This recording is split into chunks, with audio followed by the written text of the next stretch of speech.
Welcome everybody to a special presentation of the Property Planner, Buyer and Professor. Today it's not a podcast, it's a shorter insights and tips on how to deal with the current market, because I think everyone would agree that the current market is very, very hot.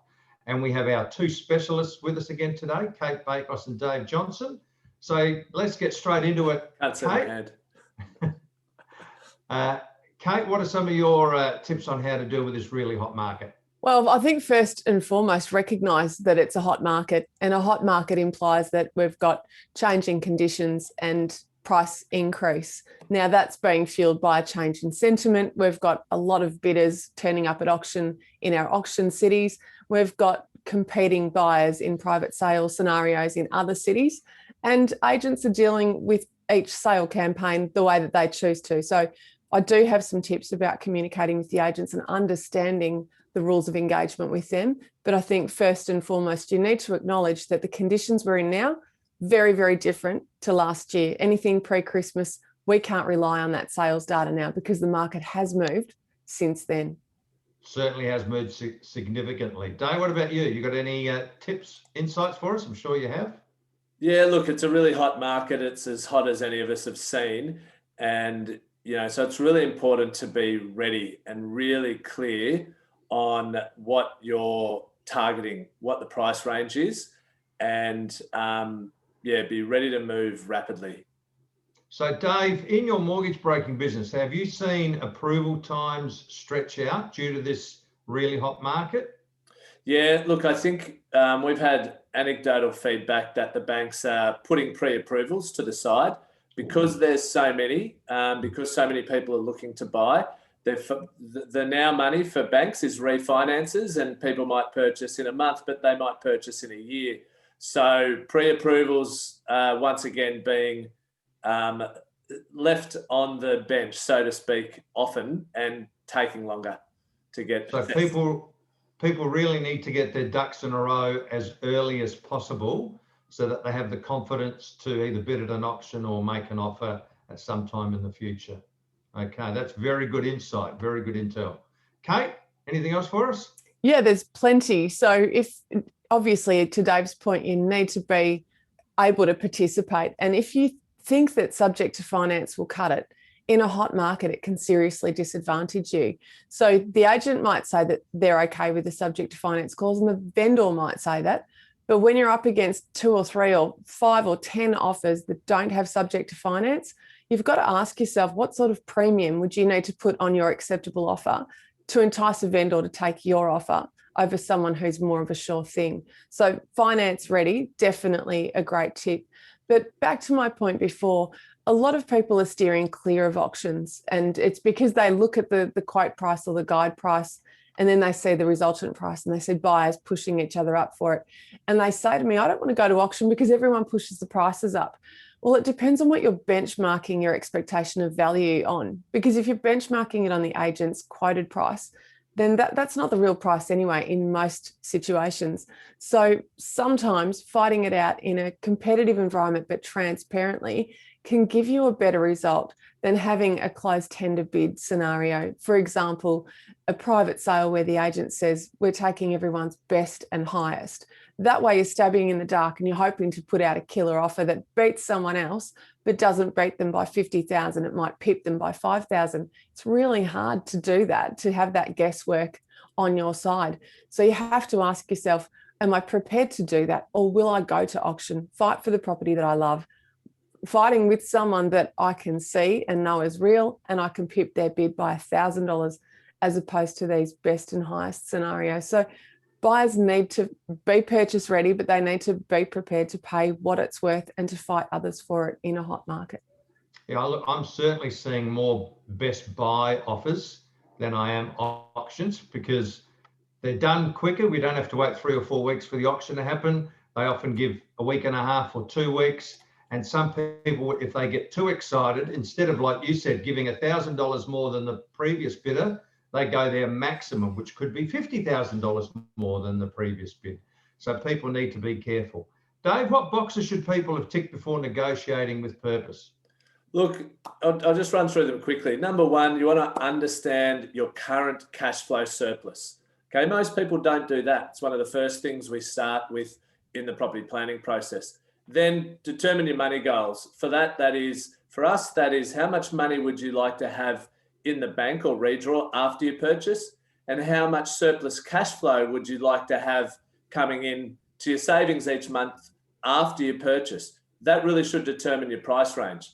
So you also need to know, look, lots of people aren't sure whether their next home should be an investment or a home or a holiday house. So you need to be clear on that. We do a lot of modeling to help people work through that. And then that'll help them determine their loan to value ratio. And then finally, get to their price range. After that, okay, what's your property strategy? So what city and state suits your price range? What are your goals? And, you know, fits well into your existing portfolio.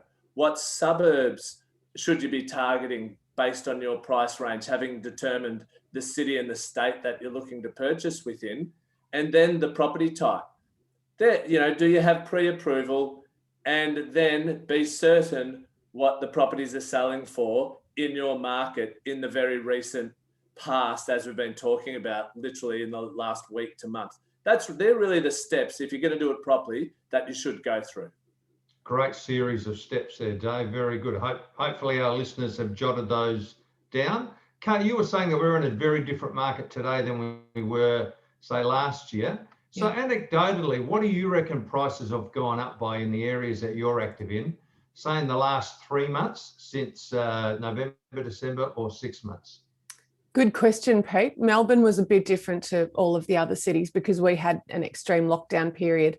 When we came out of lockdown, brakes were off and it felt like the fire was filled. And in hindsight, that was actually a good time to buy, even though it felt like we had this heady excitement and knee-jerk reaction to the gates opening. Since we reopened our market, I believe that Melbourne and the regions around here that I'm active in, Geelong and Ballarat, it feels like we've done more than 10% in that time. Now, the data doesn't say it because data is always carrying data lag, but more than 10%. I would say in the middle and inner ring, particularly for houses, we've probably done closer to 15%. And that's a huge claim, but the data will come out. I'm looking at properties that were selling for 1.1. They're now selling for closer to 1.3. So it's a difficult market for buyers to navigate because we're setting records every weekend. And at the moment, it feels like we're running at about 1% per week. And things will equalize out because we haven't got a lot of stock to soak up all of the demand right now. But it's a trajectory that I've never worked through. And it's a volume of buyers per property that I've never worked through. And that's a big call. I've been in this industry for a long time. What we also experienced, and buyers need to remind themselves of this, we were all active in January because we didn't go away. We couldn't go away, couldn't afford to go away. We didn't want to go away. There were lots of reasons why we didn't travel. For most of us, it was because we didn't want to get stuck behind a border. And for real estate agents and for our industry, January is usually our downtime. That's when we go to Bali or we go overseas or we go to Noosa or whatever, we go away. This year we worked through it and buyers worked through it. They didn't stop looking on realestate.com. They kept calling agents, expecting to see properties, asking for opens. And so agents delivered. They hosted opens. They even had auctions. So we worked through a period that we don't usually work through. But the people that didn't come to the party in January were the vendors because they're not used to listing their house in December and having an auction campaign in January. They didn't pivot like we did because we're at the coalface and vendors are sitting behind the scenes and they press the button when they want to join the coalface. They didn't press that button this year. So we had a stock shortage. It felt really hard. FOMO kicked in and here we are. Yeah, look, I haven't seen a market like this either. And the scary thing, it is unsustainable. So people just need to be very careful when they are purchasing in this sort of market. So Dave, we talked about pre-approval before. Do you think people should wait until they are pre-approved before they go ahead and bid and make an offer? In this hot market, you need to make an informed decision, and you can make an informed decision without pre-approval. So what you can do is you can have a strategic mortgage broker review your income, your supporting documents, complete the serviceability calculators that they complete anyway, get them to send you a copy of it, and check your credit file. And if there's nothing on your credit file and you service quite comfortably and you've provided everything you should have provided, now the lodgement still may have occurred, but you can be pretty certain that you're going to be approved. You can be very certain. And a pre-approval is never a guarantee anyway of getting finance. It's just an assessment based on your current situation. So I think in today's market, you know, it could be the difference, depending on your price range, of paying an extra $50,000 if you're willing to move and purchase prior to pre-approval, if it's going to take you another month or two to get pre-approval. Now, I'm not advocating everyone do this. I'm just saying that, you know, you should consider it. There is a risk involved, but if you've got a clear credit history, you've provided all the right supporting documents, you trust your strategic mortgage broker, and you've seen the serviceability calculator, which is simply Excel spreadsheets, you know, at the end of the day, that the lenders provide mostly. Some are online, but they can still send a copy of it over to you. You can move prior if you have that confidence. And we're seeing more and more people feeling confident enough to do that. Excellent. Thanks for that, Dave. So we're coming to near the end of our special presentation. So Kate, last question to you. Will things ever calm down? Well, they will. All things do. And I think to deliver a little bit of gold to our viewers on this, I did promise people that we'd give them some tips. And I've got two really important tips. The first one is know your values. You don't have to be a valuer to know your values. You must go through the recent comparable sales. And it doesn't take much, and it doesn't mean that you have to pay for anything. You don't need paid portals or valuers. All you need to do is look at the sold tab and just get an idea. You even looking at 3 properties that you think are reasonably representative of the one you're about to go for. Make sure the land size is similar, the quality and style of the dwelling is similar, and it's got similar geographical attributes, whether it's orientation in the same patch, similar kind of street. You have to be prepared to do your research. Agents are underquoting, not all of them, but a lot of them. We're seeing heaps of underquoting at the moment. Do not rely on that. Don't go and buy a CMA. Do your own research. If it looks too good to be true, it is. And so be prepared to ask yourself questions so that you can be there with the right budget. Tomorrow, I'm bidding on a few. I've got 2 that I think are 26 and 27% underquoted. I've done my homework. I know what I have to bring. So that's one of my first tips.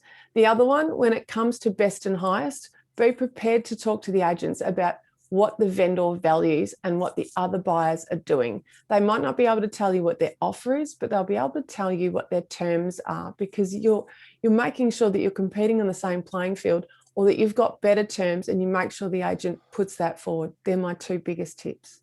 Excellent. Thank you very much, Kate. Thank you very much, Dave, for taking time out of your busy week for this special presentation. And I think it's very timely, because I've seen a lot of confusion and in particular a lot of frustration out there in the market. So it's good that we've been able to give our listeners some tips on how to navigate this very hot market. So have a good weekend, and I look forward to seeing you again for our next podcast. See you soon, guys.